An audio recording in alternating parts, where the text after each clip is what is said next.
اعوذ باللہ من الشیطان الرجیم بسم اللہ الرحمن الرحیم وبہ نستعین وهو خیر المعین قال یا بنی لا تقصص رؤیاک علی اخوتک فیکیدوا لک کیدا وان الشیطان للانسان عدو مبین۔ سلسلہ کلام سورہ مبارکہ یوسف میں جاری تھا۔ حضرت یوسف علیہ السلام نے خواب دیکھا اور خواب کو آ کر والد بزرگوار کی خدمت میں بیان کیا۔ کچھ فرمائشات حضرت یعقوب علیہ السلام نے بیان کی اپنے بیٹے کے لیے۔ سب سے پہلا مسئلہ کہ لا تقصص رؤیاک علی اخوتک، کہ اپنے خواب کو بھائیوں کے سامنے بیان نہیں کریں۔ وہ ہوگا کیا کا مصیبت کھڑی ہو جائے گی، وہ حسادت کی بنیاد پہ آپ کو اپنے راستے سے ہٹانے کی کوشش کریں گے کہ خود ان کے لیے بھی امتحان بن جائے گا، آپ مصیبت میں مبتلا ہو جاؤ گے اور ساتھ ساتھ میرے لیے آپ کا فراق برداشت کرنا مشکل ہو جائے گا۔ خواب دیکھا حضرت یوسف علیہ السلام نے اور آہستہ آہستہ اب تعبیر بیان کرنا شروع کی حضرت یعقوب علیہ السلام نے۔ عرض کیا تھا کہ بعض خواب ایسے ہوتے ہیں کہ جن کو تعبیر کرنے کی ضرورت پڑتی ہے، اور بعض خواب ایسے ہوتے ہیں کہ وہ خواب ہی تعبیر ہوتا ہے، جس طرح کہ حضرت ابراہیم علیہ السلام نے خواب میں دیکھا انی ارا فی المنام انی اذبحک، وہ جو خواب دیکھا اسی طرح اس کو عالم واقعیت میں انجام دینا شروع کر دیا۔ یوسف علیہ السلام نے جو خواب دیکھا اس کو تعبیر کی ضرورت تھی، کیونکہ ستارے شمس و قمر کو دیکھا کہ وہ حالت سجدہ میں ہے، حالت اطاعت میں ہے۔ اب اس کو تعبیر کی ضرورت تھی کہ اس کا بھائیوں نے یہ سنا کہ حضرت یوسف علیہ السلام نے اس قسم کا خواب دیکھا ہے۔ پہلی چیز ان کے ذہن میں وہ یہ ہے کہ یقیناً حضرت یوسف علیہ السلام ایک ایسے درجے پہ فائز ہوں گے اور ایک ایسا مرتبہ ان کو ملنے والا ہے کہ جو انتہائی عظیم ہے، اور اس مرتبے کو برداشت نہ کرتے ہوئے حسادت کا شکار ہوئے۔ جب تعبیر کرتے ہیں، تعبیر میں تعبیریں حضرت یعقوب علیہ السلام کی بدل جاتی ہیں۔ دیکھیں پہلی تعبیر لا تقصص رؤیاک علی اخوتک، اپنے بھائیوں کے سامنے تعبیر کو بیان نہ کریں۔ اور جب تعبیر بیان کرتے ہیں دوسری آیت میں تو وہاں پہ کیا کہتے ہیں وَيُتِمُّ نِعْمَتَهُ عَلَيْكَ وَعَلَىٰ آلِ یعقوب۔ اب یہاں پہ اخوت کی تعبیر استعمال نہیں کرتے، دوسری آیت میں آ رہا ہے جہاں پہ تعبیر کرتے ہیں۔ ایک جگہ فرماتے ہیں کہ لا تقصص رؤیاک علی اخوتک، اب یہاں پہ کیوں نہیں کہا آل یعقوب؟ وہی اخوت جو بھائی ہیں حضرت یوسف کے، وہ اولاد ہی تو ہیں جناب یعقوب کی، لیکن وہاں پہ تعبیر یہ ہے کہ لا تقصص رؤیاک علی اخوتک، اور جب خواب کی تعبیر کرتے ہیں تو وہاں پہ کہتے ہیں خداوند عالم نعمت کو تمام کرے گا آپ پر اور آل یعقوب پر۔ آل یعقوب سے مراد کون ہے؟ وہ مستاقیت ہم وہی خود ان کے اپنے بھائی ہیں۔ یہ دو تعبیریں مختلف کیوں ہیں؟ ایک دفعہ کہا یہ آپ کے بھائی، ایک دفعہ کہتے ہیں میری آل۔ یہ میری اور تیری کی کیا بات ہے؟ بھائی تو وہی ہیں۔ ایک مرحلے میں آتے ہیں تو کہتے ہیں تیرے بھائی، اور دوسری تعبیر میں جا کے کہتے ہیں کہ آل یعقوب۔ یہی وہ نقطہ ہے کہ انبیاء کی جو ایک شخصیت ہے ظاہری، شخصی، حقیقی، مثلا کس کے بیٹے ہیں، کس کے بھائی ہیں، کس کی نسل سے ہیں، یہ ایک شناسنامہ ہے، شناختی کارڈ ہے، اور ایک وہ انسان کا شناختی کارڈ ہے جس کو حاصل کرنے کے لیے دنیا میں آتا ہے، جس کو کہتے ہیں شخصیت حقوقی۔ انبیاء کی بھی اسی طرح سے ایک شخصیت حقیقی ہے اور ایک شخصیت حقوقی ہے۔ اصل ذات انبیاء کی وہی شخصیت حقوقی ہے، اور انبیاء کی شخصیت حقوقی وہ ہوتی ہے جس کا ارتباط خداوند عالم کے ساتھ ہو۔ تو جو بھی خدا سے مرتبط ہوگا وہ ان کی آل اولاد شمار ہوتی ہے، اور جو خدا سے مرتبط نہیں ہوتا وہ اگرچہ اپنا ہی ہو اس کو اپنے سے الگ کر دیتے ہیں۔ تو پہلے مرحلے میں کہا کہ اپنے بھائیوں پہ تعبیر اس خواب کو بیان نہیں کرو۔ کیوں؟ کیونکہ وہ حسادت کا شکار ہوں گے. جیسے حسادت سے کام لیں گے ایسا ایسا نسبت جو میری ہے اس سے منقطع ہو جائیں گے. لیکن جب آخر میں اس خواب کی تعبیر وقوع پذیر ہوگی توبہ کریں گے, میرے دین پہ پلٹ آئیں گے. جیسے میرے دین پہ پلٹ آئیں گے میری حال بن جائیں گے. دیکھیں قرآن کے الفاظ کا چناؤ اور ان حقائق کا بیان اتنا دقیق اور عمیق ہے کہ انسان واقعا دنگ رہ جاتا ہے. یعنی جب بھی کسی نبی کے آئین کی مخالفت کر کے انسان آئین سے باہر ہوتا ہے نبی خدا نسبت کاٹ دیتا ہے. لیکن جو ان کے آئین پہ آ کر پابند ہوتا ہے, عمل کرتا ہے, اس کے آئین کو اپناتا ہے, فوراً اسی نسبت کو اپنے ساتھ جوڑ لیتے ہیں. اسی لیے قرآن کی تعبیریں جو بقیہ موارد میں سگا چچا ہے, تبت یدا ابی لہب وتب, کیوں؟ چونکہ آئین پہ نہیں ہے. لیکن فارس کا رہنے والا ہے انسان بنام سلمان فارسی, آئین پہ آ گیا اور آئین کو قبول کر لیا, ان کے آئین پہ آیا تو منا اہل البیت بن گیا. پس معیار انبیاء کا الگ ہے, اور وہ کیا ہے کہ جو بھی خدا کے دین پہ ہوگا اس کی نسبت انبیاء کے ساتھ برقرار ہوگی, اور جو دین انبیاء کو چھوڑ دے گا, آئین کو چھوڑ دے گا, وہ اگرچہ اپنی نسل سے ہی کیوں نہ ہو اس کا کوئی رابطہ نبی کے ساتھ برقرار نہیں ہوتا. لہذا پہلی تعبیر قال یا بنی لا تقصص رؤیاک علی اخوتک, اپنے بھائیوں پہ, بالآخر آپ کے بھائی تو ہیں ہی, آئین سے نکل جائے پھر بھی رابطہ برادری تو ان کا منقطع نہیں ہوگا, لیکن میری حال میں سے نہیں ہوں گے جب میرے آئین کو چھوڑیں گے. لیکن جیسے ہی آخر میں یہ خواب تعبیر ہوگا اور وہ توبہ کر کے پھر اس حضرت یعقوب علیہ السلام کے آئین اور حضرت یوسف علیہ السلام کے آئین پہ پابند ہوں گے, پھر فوراً پلٹ کر آل یعقوب بن جائیں گے. کہ البتہ آیت کے اندر آ رہا ہے. مطلب دوم میں آیت کے اندر یہ تھا کہ ان شیطان للانسان عدو مبین, کہ انسان عدو مبین ہے. یہاں پہ دو مطلب ہیں. آیا انسان شیطان آشکارا ہے انسان کے لیے, یا شیطان کی عداوت آشکارا ہے؟ دو مطلب ہیں, ان کو آپس میں خلط نہیں کریں. شیطان آشکارا نہیں ہے, ان شیطان للانسان عدو مبین, عداوت مبین ہے, لیکن خود شیطان مبین نہیں ہے, یعنی شیطان نظر نہیں آئے گا. انہو یراکم ہوا وقبیلہ, وہ تمہیں دیکھتا ہے اور اس کے چالے چینٹے لشکر جنود جتنے ہیں وہ آپ کو دیکھتے ہیں. من حیث لا ترونہم, لیکن آپ اس کو نہیں دیکھ پاتے ہو, نہ شیطان کو دیکھتے ہو نہ شیطان کے چیلوں کو. بس خود شیطان مخفی ہے اور شیطان کی اولاد بھی انسان پر مخفی ہے. کون سی چیز ہے جو آشکارا ہے؟ وہ شیطان کی عداوت ہے, وہ دشمنی ہے. جہاں سے اس کو تھوڑی سی فرصت ملتی ہے اپنی عداوت کو ظاہر کرتا ہے اور ایسا ایسا انسان کو اسیر بنانے کی کوشش کرتا ہے. بس اس کی عداوت آشکارا ہے, دشمنی آشکارا ہے, لیکن خود کیا کا خود نہیں. یہی سے وہ نقطہ جو دوسرا سمجھ میں آتا ہے وہ یہ ہے کہ جو مومنین ہیں جیسے ہی کوئی غلطی کرتے ہیں, اور غلطی کرنا ہی انسان کو اپنی ذات کے اندر بلانا ہے, اپنی ذات کے اندر دعوت دینے کے مترادف ہے. لہٰذا جیسے انسان کوئی گناہ کرتا ہے وہ شیطان کا راستہ ہموار کرتا ہے, شیطان ایسا ایسا داخل ہونے کی کوشش کرتا ہے. لیکن مومنین اور متقین کون ہوتے ہیں؟ اذا مسہم طائف من الشیطان, جیسے ہی کوئی غلطی کرتے ہیں, کوئی گناہ کرتے ہیں, شیطان کا راستہ ہموار ہو جاتا ہے اور فوراً متوجہ ہو جاتے ہیں. تذکروا, فوراً متوجہ ہو جاتے ہیں. بس متقین یا مومنین وہ ہیں کہ غلطی ہو جاتی ہے, جب غلطی ہوتی ہے تو فوراً اس بات کی طرف متوجہ ہو جاتے ہیں کہ ہم نے ایک راستہ ہموار کیا ہے شیطان کے لیے, اس راستے کو فوراً بند کرو.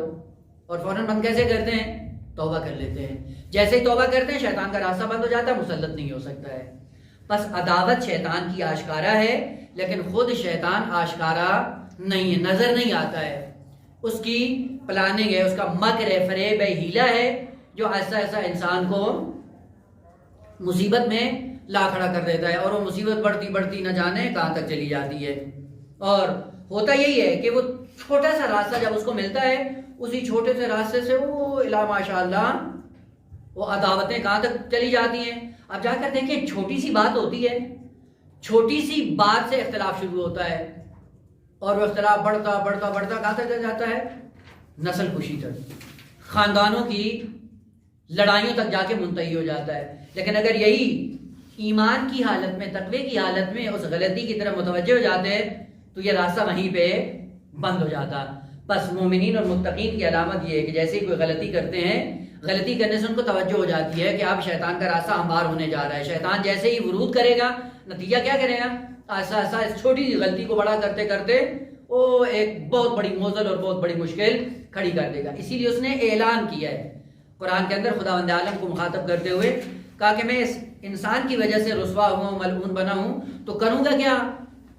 لَأَحْتَنِكَنَّ ذُرِّيَّتَهُ. حنک کہتے ہیں گردن کو، جس سے تحت الحنک بھی کہتے ہیں.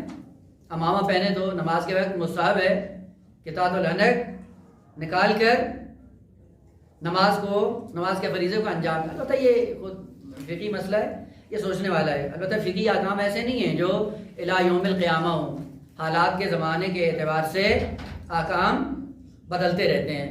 وہ یہ تحت الحنک، اس کا بھی ایک مادرہ ہے. اب اس میں وارد ہوں گے تو اپنی بات سے نکل جائیں گے. مطالعے کے لیے خوب ہے، حتماً مطالعہ کریں کہ یہ تحت الحنک آج بھی اسی طرح استحباب رکھتی ہے یا نہیں ہے. خیر، حنک کہتے ہیں گردن کو. تو شیطان نے کیا کہا کہ میں آدم کی وجہ سے رسوا ہوا ہوں تو کروں گا کیا؟ لَأَحْتَنِكَنَّ ذُرِّيَّتَهُ. اس کی ذریت کی گردن میں رسی ڈال کر اپنی طرف کھینچوں گا. اور آپ کو پتہ ہے کہ جب جانور کی رسی، لگام جب کسی انسان کے ہاتھ میں ہوتی ہے تو حیوان جاتا کہاں ہے؟ جہاں وہ سوار ہوتا ہے، جس کے ہاتھ میں اس کی لگام ہوتی ہے. تو کہ پوری ذریت کو لگام ڈالوں گا. لگام ڈالنے کے بعد ہوگا کیا؟ کہ جہاں میری مرضی ہوگی وہاں پہ حرکت کرے گا. اور تاکید در تاکید کے ساتھ اس مطلب کو اس نے بیان کیا ہے، لَأَحْتَنِكَنَّ ذُرِّيَّتَهُ. دیکھیں دو مطلب ہیں. ایک دفعہ یہ کہ حضرت آدم علیہ السلام کے سامنے آیا کہ البتہ وہ بات پہلے گزر چکی ہے، اور اگر مراجعہ کرنا چاہیں تو سورہ مبارکہ بقرہ کی آیات میں ہے.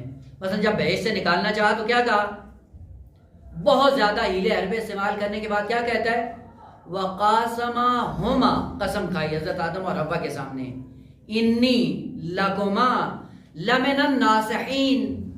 مجھ سے بڑھ کر تمہارا کوئی خیر خواہ نہیں ہو سکتا. اتنی تاکید در تاکید کس لیے کہ میں تمہارا مخلص ہوں.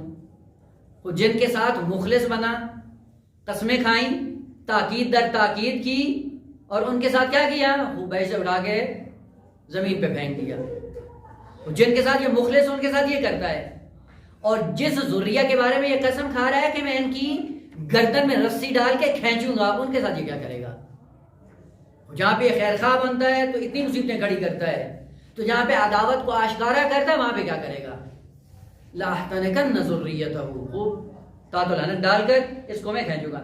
خوب مطلب یہ تھا کہ عداوت شیطان آشکارا ہے، خود آشکارا نہیں ہے. خوب اس کو آشکار ہونے کی ضرورت کیوں ہے؟ وہ ضرورت اس وقت پڑتی جب وہ اپنا کام نہ کر سکے. وہ جب اس کا لشکر بنام نفس امارہ انسان کی ذات کے اندر بیٹھا ہوا ہے، خوب اس کو کیا ضرورت ہے ظاہر ہونے کی؟ بس ہر ایک کے سامنے شیطان ظاہر نہیں ہوتا ہے. وہ اپنا سرمایہ فضول میں خرچ نہیں کرتا ہے، زرنگ ہے، چالاک ہے. وہ جو انسان اشارے پہ چلتا ہو، اس کے اشاروں پہ، تو اس کو آشکارا کرنے کی کوئی ضرورت نہیں ہے. بس عداوت شیطان ہے جو آشکارا ہے اور خود آشکارا نہیں ہے. وہ بس لا تقصص رؤیاک علی اخوتک، اپنے بھائیوں کے سامنے اس داستان کو بیان نہیں کرنا. نتیجہ کیا ہوگا کہ آہستہ آہستہ وہ بھی مصیبت مبتلا ہوں گے، آپ کے لیے بھی رکاوٹ کھڑی کر دیں گے، اور میرے لیے فراق کا زمینہ فراہم کریں گے جو میرے لیے قابل تحمل نہیں ہوگا. فوراً اب جب یہ خواب بیان کر دیا حضرت یوسف علیہ السلام نے، اب یہاں پہ آ کر حضرت یعقوب علیہ السلام اسی خواب کی تعبیر کر رہے ہیں. دو کلمے آئیں، تعبیر اور تعویل، اور دونوں میں فرق ہے. تعبیر عبور سے نکلا ہے، اور عبور کا معنی کیا ہوتا ہے؟ ایک نقطے کو چھوڑ کر دوسرے نقطے پہ پہنچ جانا. اسی سے کلمہ معبر نکلا ہے. معبر کہتے ہیں پل کو. پل کیا کرتی ہے؟ مسافر کو ایک نقطے سے اٹھا کر دوسرے نقطے کی طرف پہنچا دیتی ہے. تعبیر عبور سے ہے، عبور کرنا ہے. عبور کرنے کا مطلب کیا ہے؟ یعنی کچھ حقیقت ہے جو آپ نے دیکھی ہے، وہ جو دیکھی ہے وہ اسی طرح مجسم نہیں ہوگی. وہ حقیقت کسی اور مصداق میں جا کر مجسم ہوگی. جو دوسرا مصداق ہے وہ نظر نہیں آتا ہے، اس دوسرے مصداق کو بیان کرنا یہ تعبیر ہے، عبور کر جانا ہے۔ دیکھا کیا ہے؟ شمس و قمر اور 11 ستارے دیکھے ہیں، اب اس کو تعبیر کی ضرورت ہے، یعنی 11 ستاروں کا ایک مصداق ہے خارج میں، وہاں تک جانا ہے، شمس کا ایک مصداق ہے وہاں تک جانا ہے، قمر کا ایک مصداق ہے وہاں تک جانا ہے۔ بس یہ چیز جو دیکھی ہے اس کے ضمن میں حقائق کچھ اور ہیں جہاں تک منتقل ہونا ہے، اور خود انسان جب منتقل نہیں ہوتا اس کو معبر کی ضرورت پڑتی ہے۔ معبر پھر کیا کرتا ہے کہ وہ مصداق جو دیکھا ہوتا ہے ایک انسان نے عالم نیند میں، اس مصداق کو سن کر دوسرے مصداق تک منتقل ہو جاتے ہیں، اس کو کیا کہتے ہیں؟ تعبیر۔ تعویل کیا ہے؟ تعویل اول سے نکلا ہے، اول کا معنی کیا ہوتا ہے؟ مرجع، بازگشت، وہ نقطہ جہاں پہ انسان منتقل ہو جاتا ہے، پہنچ جاتا ہے، معال جسے کہتے ہیں، معال مرجع، رجوع کرنے کی جگہ، وہ جہاں پہ انسان کو پہنچنا ہے، یا مقصد کہہ لیں، اول سے ہے، رجوع، بازگشت۔ تعویل کے کئی معنی ہیں، اب یہاں پہ تعویل سے مراد وہ جس کا تعلق خواب سے ہے، چونکہ تعویل کبھی تنزیل کے مقابلے میں بھی ہوتا ہے، تعویل کبھی آیات متشابہات کے مقابلے میں ہوتا ہے، اب ان کا معنی الگ ہے۔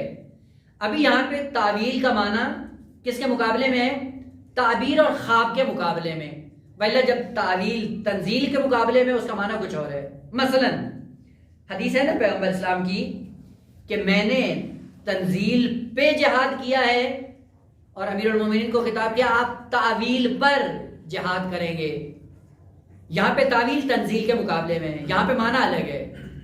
یہاں پہ معنی کیا ہے کہ جب آیات قرآنی نازل ہو رہی تھیں اس وقت ان آیات کے مصادیق موجود تھے،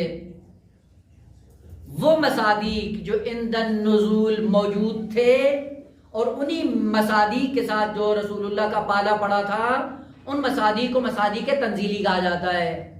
مثلا خطاب ہوا جاہد الکفار والمنافقین واغلظ علیہم، یہ حکم ہوا کہ کفار اور منافقین کے ساتھ جہاد کرو۔ وہ اس زمانے میں، پیغمبر کے زمانے میں جب یہ آیت نازل ہوئی تو کچھ مصادیق موجود تھے کفار کے، ان کے ساتھ جو پیغمبر اسلام نے جہاد کیا، یہ جہاد کس پر ہے؟ تنزیل کے مطابق۔ پس تنزیل کا معنی یعنی آیات قرآنی کے نازل ہوتے وقت جو مصادیق موجود ہوں ان سے اگر پالا پڑے ان کو کہا جاتا ہے جہاد تنزیل، اور بعد میں انہی آیات کے مصادیق قیامت تک رونما ہوتے رہیں گے۔ مثلا جس طرح آیا ہے نبا ہے، آیا نبا کس کے بارے میں تھی؟ اب جس کے بارے میں بھی تھی فرق نہیں کرتا ہے، وہ ایک مصداق موجود تھا، اور یہ آیت فقط اس میں منحصر نہیں تھی، قیامت تک ایسے لوگ آتے رہیں گے فاسق کہ جن کی خبر کی کوئی اعتنا کرنے کی ضرورت نہیں ہے۔ وہ جو بعد میں مصادیق آئیں گے ان مصادیق کو کہا جاتا ہے تعویل، اس لیے آیات کی تعویل کرنے کی ضرورت ہوتی ہے، یعنی ایک مصداق میں منحصر نہیں ہے، مصادیق بدلتے رہیں گے۔ مثلا بہترین نمونہ اس کا کروں، مثلا پیغمبر اسلام جنگ خندق میں گئے، جس کا نام دوسرا نام کیا ہے؟ جنگ احزاب۔ یہ احزاب جو جمع ہے حزب کی، یعنی پورے کا پورا کفر اپنی تمام تر اقسام کے ساتھ اسلام کے مقابلے میں آیا ہوا تھا، اور وہ جنگ کا جو بھی سلسلہ ہوا، اب وہاں پہ کیا ہوا؟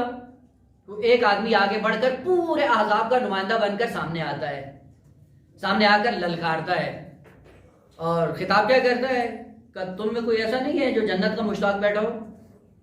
تم جو کہتے ہو کہ مریں گے تو جنت میں جائیں گے، جہاد کریں گے تو بہشت میں جا پہنچیں گے، آؤ میں بہشت پہنچانے آیا ہوں۔ ہے کسی کے اندر دم؟ اب کسی کے اندر کوئی دم نہیں تھا۔ ایک جوان آگے بڑھتا ہے، پیغمبر اسلام اشارہ کرتے ہیں کہ بیٹھ جائے، ابھی وہ سب کی حیثیت دیکھ لیں گے، بعد میں یہ نہ کہیں جی اگر ہم ہوتے تو یوں کر دیتے، ہم ہوتے تو کیا کر لیتے، وہ کر لیتے ابھی جو کرنا تھا۔ کیا ہوا؟ 3 مرتبہ اس نے للکارا، اور للکارنے کے بعد امیر المومنین ہی کھڑے ہوئے۔ امیر المومنین جب کھڑے ہو کر انہوں نے آخری مرتبہ، اب تیسری مرتبہ پیغمبر اسلام نے جا کر اجازت دی۔ البتہ اس میں بھی بہت سی ایسی ابحاث ہیں، جو تاریخ میں بیان کی جاتی ہیں، تاریخ کا حصہ بنا دی جاتی ہیں، نہ تاریخ کا حصہ ہے، نہ حدیث کا حصہ ہے، نہ اعتقادات کا حصہ ہے، نہ دین کا حصہ ہے. بس بعضوں کی چالاکیاں تھیں جو اس عنوان سے وارد ہوئی دین کے اندر، اور ہم نے بھی دین سمجھ کے بیان کرنا شروع کر دیا. خیر، اب یہ ایک واقعہ رونما ہوا اس زمانے میں. ہم بھی کیا کرتے ہیں؟ ہم بھی یہی کرتے ہیں کہ آئے جنگ خندق پڑھ دی، 2 نعرے لگوا دیے، سمجھا دین کی بہت خدمت کر دی. روح جنگ خندق سے ہم آشنا نہیں ہوتے ہیں. تو آج جنگ خندق نہیں ہے، آج جنگ عذاب نہیں ہے، آج دین کی طرف آ کر دشمن للکارتا نہیں ہے. آج کون ہے جو دین کا دفاع کر رہا ہو؟ وہ آج دین خطرے میں نہیں ہے. وہ اگر آج بھی دین خطرے میں ہے اور آج دشمن للکار رہا ہے تو کون ہے جو آ کر امیر المومنین کی سیرت و سنت پہ عمل کرتے ہوئے دین کا دفاع کرے؟ بس آج کے زمانے میں بھی جنگ خندق کا ماحول موجود ہے. خوب آج کا جو مصداق محقق ہوگا اس کو کیا کہیں گے؟ تعویل. وہ ہے تنزیل اور یہ ہے تعویل. بس تعویل کبھی تنزیل کے مقابلے میں ہوتا ہے. بس معنی واضح ہو گیا. تنزیل یعنی وہ مصداق جو آیت کے نزول کے زمانے میں موجود ہوں، اس کے ساتھ سروکار پڑے تو تنزیل کہلاتا ہے. اور اگر قرآن کی آیات نازل ہو چکی ہوں اور نازل ہونے کے زمانے کے بعد میں کوئی مصداق پیدا ہو اور اس مصداق سے آپ کا پالا پڑے تو کیا کہا جائے گا؟ تعویل. یہ ایک معنی ہے. تعویل کا تعلق ابھی خواب سے ہوتا ہے، یعنی خواب کے مقابلے میں تعبیر اور تعبیر کے مقابلے میں ہوتا ہے تعویل. اس تعویل سے کیا مراد ہے؟ اس تعویل کا معنی یہ نہیں ہے کہ خواب کی تعبیر بیان کرنا ہے، نہ. اس تعویل سے مراد یہ ہے کہ ممکن ہے آپ نے خواب دیکھا ہو، اس کی حقیقت کو آ کر معبر آپ کے لیے بیان کرے. ممکن ہے آپ نے کوئی خواب نہ دیکھا ہو، کوئی حادثہ رونما ہوا ہو، کوئی واقعہ پیش آیا ہو، اس واقعے کی تہ تک جانا اور اس واقعے کے انجام کو دیکھ کر بیان کر دینا، یہ تعویل ہے. مثلا ایک واقعہ رونما ہوتا ہے، آپ سے پوچھا جاتا ہے یہ واقعہ کیوں رونما ہوا؟ آپ اتنے بابصیرت ہوتے ہیں، آپ پہنچ جاتے ہیں کس بنیاد پہ، کس نقطے پہنچ جاتے ہیں کہ ان اسباب کے سائے میں یہ واقعہ رونما ہوا ہے اور اس واقعے کا انجام کیا ہوگا. یہ کیا ہے؟ تعویل. ایک مثال تاریخی یاد کروں تاکہ بات پکی ذہن میں آ جائے. امام حسن مجتبی علیہ الصلوۃ والسلام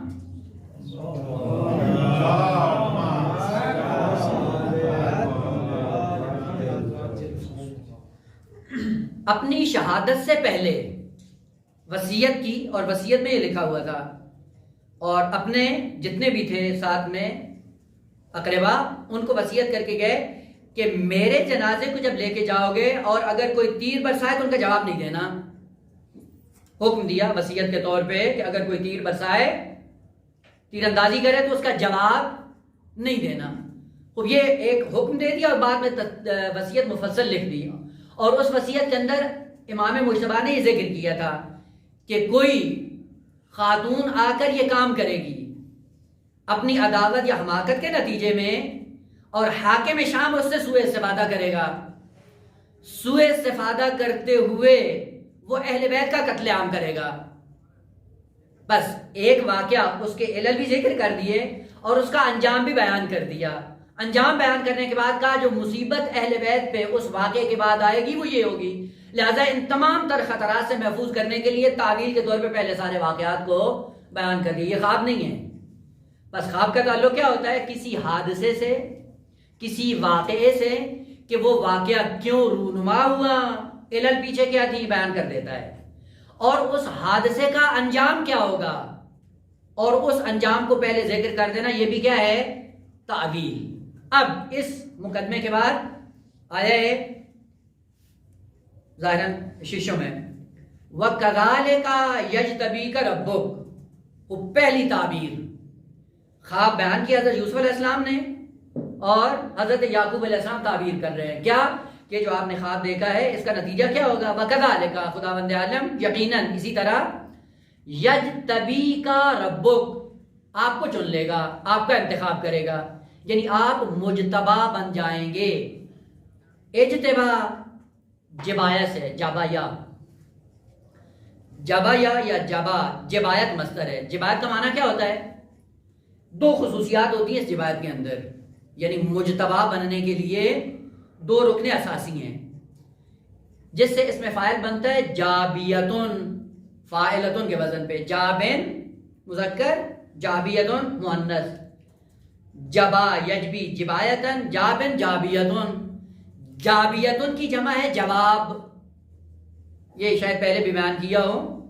کہتے ہیں نا فلاں نے سوال کیا تو اس کے مقابلے میں کیا کیا آپ نے؟ جواب دیا. یہ جواب کیا ہے؟ اسی جبایت سے نکلا ہے.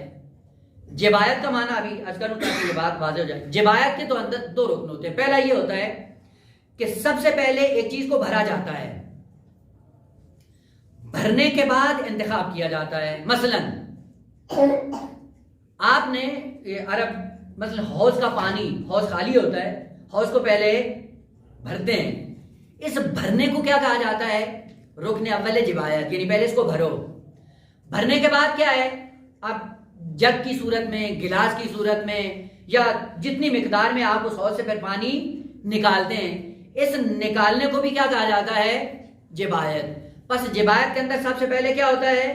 بھرنا. بھرنے کے بعد ہوتا ہے چننا، انتخاب کرنا. ان دونوں اعمال کو عربی میں جبایت کہا جاتا ہے. اور جس شخص یا جس ذات کے بارے میں یہ عمل قرار پائے اس ذات کو مجتبی کہا جاتا ہے. بس مجتبی کون ہوتا ہے؟ جس کو پہلے بھرا جائے، بھرنے کے بعد انتخاب کیا جائے، چنا جائے. مثلا فرض کریں آپ جاتے ہیں فروٹ کی دکان پہ، تو وہ دکاندار کیا کرتا ہے؟ پہلے ایک حصہ اپنی دکان کا ایک فروٹ سے بھرتا ہے، بھر کے رکھ دیتا ہے. اس کے بعد آپ جاتے ہیں خریدنے کے لیے، آپ کو پلاسٹک پکڑا دیتا ہے. آپ پلاسٹک لے کر ان میں سے پھر چننا شروع کرتے ہیں. بھرا کسی اور نے ہے، چنا کسی اور نے ہے، لیکن عمل دونوں یہی قرار پائے ہیں کہ پہلے بھرا جاتا ہے پھر چنا جاتا ہے. اور اگر یہ ایک ہی ذات کام کر رہی ہو تو اس کا مطلب بھرنے والا بھی وہی ہے، چننے والا بھی وہی ہے. حضرت یعقوب علیہ السلام نے کہا وَكَذَلِكَ يَجْتَبِيكَ رَبُّكَ، خدا کیا کرے گا؟ پہلے تجھے کمالات سے بھرے گا، اور کمالات سے بھرنے کے بعد پھر تجھے انتخاب کرے گا. کتنی خوبصورت تعبیر. کہا کہ یہ جو آپ نے خواب دیکھا ہے یہ خواب نہیں ہے، یہ اشارہ ہے اس بات کی طرف کہ خداوند عالم کی نگاہوں میں آپ ابھی سے آ گئے ہو بچپنے میں، اور بچپنے میں ہی خدا کی نظر کرم سے تم ساری زندگی بسر کرو گے. اور ان کمالات کا نتیجہ یہ ہوگا کہ انہی کمالات کے سائے میں خداوند عالم اپنی مخلوقات میں سے آپ کا انتخاب کرے گا، چنے گا. بس خدا جو آپ کو مجتبی بنائے گا، بھرنے میں بھی خدا کی نظر کرم ہے اور انتخاب میں بھی خدا کی نظر کرم ہے. کذالک یجتبیک ربک، خدا تمہیں مجتبی بنائے گا. وہ جو آپ جواب دیتے ہیں وہ بھی کیا ہے؟ دیکھیں کوئی آدمی جب آپ سے آ کر سوال کرتا ہے تو سوال کرنے کے بعد پھر کیا کرتے ہیں؟ آپ جواب دیتے ہیں. وہ جواب کون دیتا ہے؟ کیونکہ ایک مشکل پاکستانی ہندی قوم کی ایسی ہے کہ ماشاءاللہ سے جیسے ہی پیدا ہوتے ہیں مجتہد بن جاتے ہیں، بغیر پڑھے لکھے مجتہد ہوتے ہیں. سوال کسی سے کر رہے ہوتے ہیں، جواب کوئی دے رہا ہوتا ہے، مجتہد کوئی بنا بیٹھا ہوتا ہے. وہ جواب میں پھر کیا ہوتا ہے؟ سب سے پہلے یہ ہے کہ سوال کا جواب دینے سے پہلے اس کھوپڑی کو بھرنا ہے پہلے علم سے، پھر جواب کی منزل میں آ کے جواب دینا ہے. وہ کھوپڑی کو بھرتے نہیں ہیں، صدری علم سے استفادہ کر کے لوگوں کی مشکلات حل کرنے کی کوشش کرتے ہیں. جواب خود کلمے سے واضح ہے کہ سوال کا جواب وہ دے جس نے علم سے پہلے اپنی کھوپڑی کو بھرا ہوا ہے. وہ پہلے بھرو، وہ جب بھرا ہے تو اب کیا کرو؟ اب بھرنے کے بعد جو سوال کیا ہے اس سوال کے مناسب جواب کو تلاش کر کے اس کا انتخاب کرو. جب انتخاب کر کے اسی سوال کے مطابق بات کریں گے تو یہ کیا ہو جائے گا؟ مجتبی، جواب بن جائے گا. بس جواب کیا ہوتا ہے؟ سوال کے مطابق اپنی معلومات سے انتخاب کر کے بیان کرنا، یہ جواب ہے. لیکن ہم کیا کرتے ہیں؟ پڑھا کچھ نہیں ہوتا ہے، کسی نے سوال کیا تو آپ پھر ٹاما ٹوئیاں مار کے جواب دینا شروع کر دیتے ہیں. غلط ہے. وہ اگر لفظ جواب کی حقیقت معلوم ہو جائے، پتہ ہے ہمیں کیا کرنا ہے، وہ پہلے علم کو پڑھیں. علم کو پڑھنے کے بعد اپنی ذات کو بھریں علم سے. ذات کو بھرنے کے بعد پھر کیا کریں؟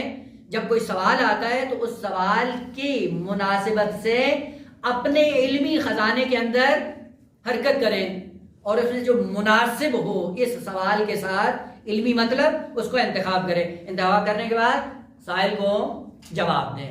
بس جواب اسی جبایت سے نکلا ہے.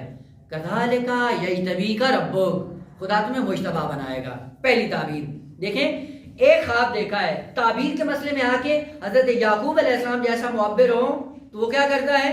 نہ فقط یہ کہ سامنے والے کو مطمئن کرتا ہے بلکہ علم لدنی سے آگاہ بھی ہے کہ کس مقام پہ جناب یوسف جا پہنچیں گے. پہلا یہ حکم بیان کیا حضرت یوسف علیہ السلام کو کہ خداوند عالم آپ کو مجتبی بنائے گا. البتہ آیات کے اندر اور بھی بہت سی ہیں لطائف اور حقائق کہ آپ ان سے صرف نظر کرتے ہیں. انشاءاللہ کچھ آپ کے مطالعے پہ موکول کرتے ہیں. انشاءاللہ آپ خود مطالعہ کریں کہ اگر ان نتائج تک پہنچ گئے تو خواب یاد نہیں ہوئے تو انشاءاللہ ممکن ہے سوال جواب کی صورت میں واضح ہو جائے. کذالک یجتبیک ربک، پہلی تعبیر. دیکھا ہے آپ نے شمس و قمر اور ستاروں کو، تعبیر کیا کی؟ وہاں سے منتقل ہو کہا کہ تمہیں خدا مقام اجتبا پہ پہنچائے گا، مجتبی بنا دے گا. یہ تعبیر ہے. دیکھا کچھ ہے، حقیقت کچھ اور بیان کی، یہ تعبیر ہے. نمبر 2، اس خواب پہ اوپر جو مطلب مترتب ہوتا ہے وہ یہ ہے وَيُعَلِّمُكَ مِن تَعْوِيلِ الْأَحَادِيثِ، خدا کیا کرے گا؟ تجھے تعلیم دے گا. کس چیز کا؟ تعویل کا علم دے گا. تعویل کس کی؟ احادیث. یہ یہاں پہ تھوڑا رک کر دیکھیں، ایک چیز جو ابھی تک سنتے آئے ہیں، احادیث جمع ہے، مفرد کیا ہے؟ جی اونچا بولے تاکہ مجھے بھی سمجھ آئے. حدیث. حدیث کی جمع احادیث، غلط ہے. حدیث کی جمع احادیث نہیں ہے. حدیث فعیل کا وزن ہے، شریف، علیم. فعیل صفت مشبہ ہے. آپ صفت مشبہ کے اوزان دیکھیں، ان میں سے کوئی افاعیل کا وزن نہیں ہے. صفت مشبہ میں علیم کی جمع اعالیم نہیں ہوتا، شریف کی جمع اشاریف نہیں ہے، حدیث کی جمع بھی احادیث نہیں ہے. خوب یہ ایک جمع ہے جو غلط العام ہے، رائج ہو گیا ہے کہ فعیل کا وزن افاعیل کا وزن ہوتا نا. اور بڑے بزرگان نے بھی یہ مطلب ذکر کیا ہے. اب دیکھ سکتے ہیں کئی احساس بزرگی نہ ہو، اس لیے راز کرتا ہوں، خود مطالعہ کر سکتے ہیں.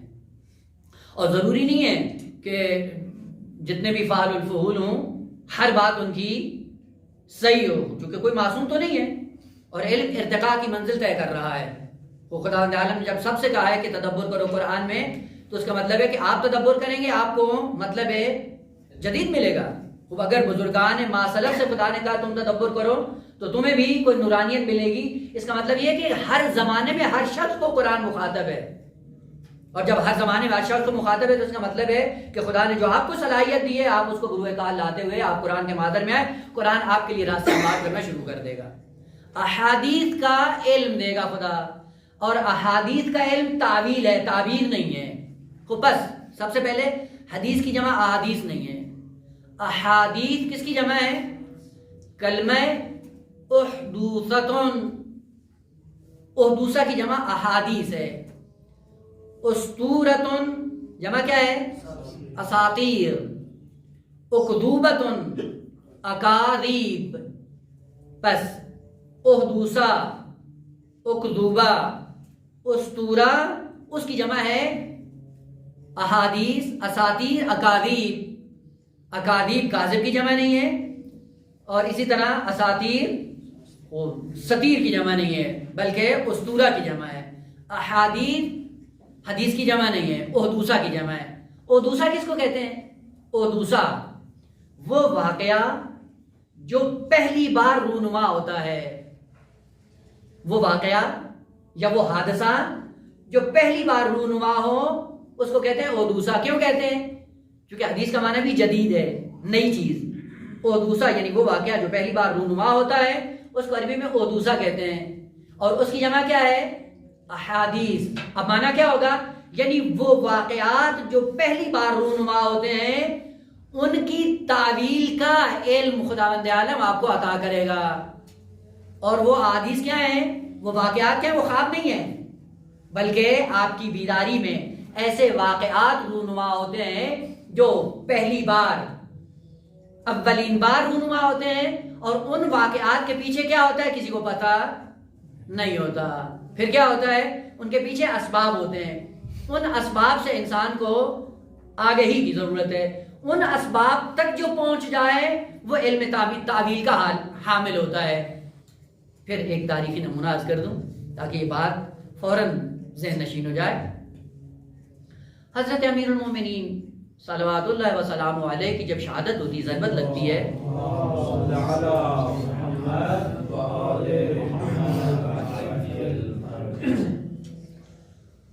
تو عالم اسلام میں خبر پھیل گئی امیر المومنین علیہ السلام کی شہادت کی. مدینہ کی سرزمین پہ کوئی خاتون تھی، اس کو بھی خبر ملی. خبر ملنے کے بعد رات کی تاریکی میں گئی، ایک جگہ سے کھود کر کچھ پیسے نکالے، پیسے نکال کر رائے خدا میں صدقہ دے دیا.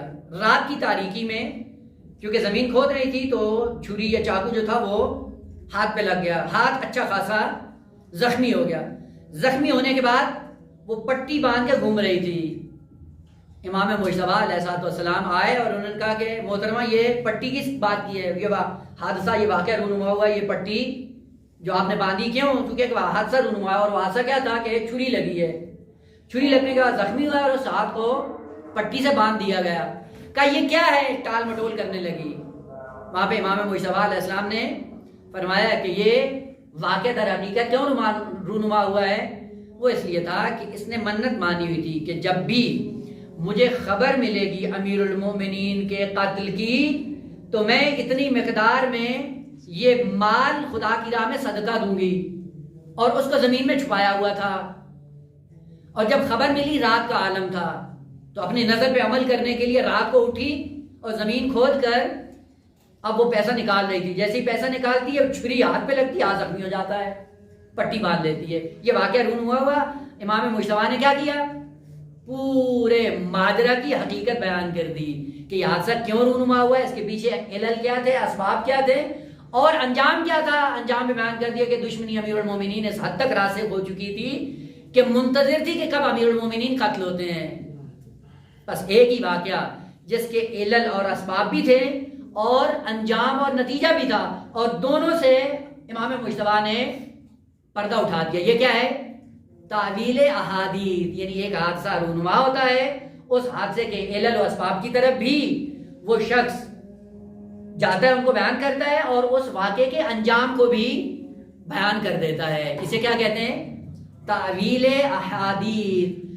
واقعات کے رونما ہونے کے علل و اسباب کہ جس پر یہ حادثہ منتہی ہوتا ہے اول سے، اور اس کے اثرات اور نتائج جو اس پر مترتب ہوں گے وہ بھی اول سے ہے. یعنی بازگشت کیا ہوگی کہ یہ واقعہ رونما ہوا ہے تو اس کے اسباب کیا تھے، محال مرجع کا کیا ہے کہ یہ اسباب تھے. بس آپ نے ایک واقعہ کو پہنچا دیا اس کی اصلی مرکزی نقطے تک، اور دوسرا اس کا انجام کیا ہوگا، اس کے ثمرات کیا ہوں گے. اس اعتبار سے آپ نے اس داستان کو پہنچا دیا اس نتائج پر. تو یہ کیا ہے؟ اول بازگشت اسباب کے اعتبار سے اور بازگشت نتائج کے اعتبار سے. بس جہاں پہ ایک حادثے کو، ایک واقعے کو اس کے علل و اسباب تک پہنچایا جائے یا اس کے اہداف، ثمرات اور نتائج تک پہنچایا جائے، اس کو کہا جاتا ہے تعویل احادیث. یہ تعبیر نہیں ہے. وہ کیا کرے گا خدا؟ کہا خداوند عالم جب آپ کو مجتبیٰ بنائے گا تو آپ کو تعبیر کا علم بھی دے گا اور تعویل کا علم بھی دے گا. آپ تعویل کے علم سے بھی مالا مال ہوں گے اور تعبیر کے علم سے بھی مالا مال ہوں گے. اور یہ تعبیر انشاءاللہ آ رہا ہے بعد میں. جب زندان میں جاتے ہیں تو زندان میں آ کر دو آدمی کیا ہیں؟ خواب دیکھتے ہیں. تیسرے آدمی نے خواب نہیں دیکھا ہوتا، وہ ایک حادثہ بیان کرتا ہے، اس حادثے کی تعویل کرتے ہیں حضرت یوسف علیہ السلام.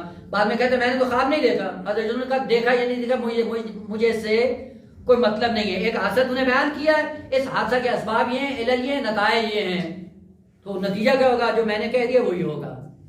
بس یہ کیا ہے؟ تعویل. تعویل تعبیر سے ہٹ کے ہے. تعبیر کیا ہوتی ہے؟ خوابوں کی. تعویل کیا ہے؟ وہ عام ہے. ممکن ہے کوئی حادثہ ہو، ممکن ہے کوئی خواب ہو، یا ممکن ہے ایسے حالات ہوں جن حالات کے پیش نظر ولی خدا آ کر ان حقائق کی تہ تک پہنچتے ہوئے ان کے اسباب اور علل کو ذکر کر دے. بس دوسرا مطلب جو حضرت یعقوب علیہ السلام نے بیان کیا وہ یہ ہے کہ آپ کے خواب سے جو میں سمجھا ہوں اور جو محقق ہونے والا ہے وہ یہ ہے کہ خدا آپ کو مجتبیٰ بنائے گا اور خدا تمہارا معلم ہوگا، اور تعلیم کا سلسلہ کیا ہوگا؟ تمہیں واقعات کی تعویل کا علم عطا کر دے گا۔ اور تیسرا نتیجہ کیا ہوگا؟ وَيُتِمُّ نِعْمَتَهُ عَلَيْهِ یا وَعَلَىٰ آلِ یعقوب، جو مطلب پہلے عرض کیا تھا۔ خود جب اتمام نعمت کی بات آئی تو اب یہاں پہ کیا ہے؟ آل یعقوب کا سلسلہ شروع ہو گیا ہے۔ البتہ سلسلہ کلام جاری ہے کہ پہلے معلوم ہو کہ اتمام نعمت کیا ہے، اور اس نعمت کا تعلق کس سے ہے؟ حضرت یوسف سے ہے، حضرت یعقوب سے ہے، یا حضرت یعقوب کی نسل اور آل کے اندر بھی یہ جاری و ساری رہے گا؟ یعنی انشاءاللہ ایک ایک کر کے بیان کرتے ہیں، جب پہنچیں گے تو انشاءاللہ تفصیل سے عرض ہوگا۔ والحمدللہ رب العالمین۔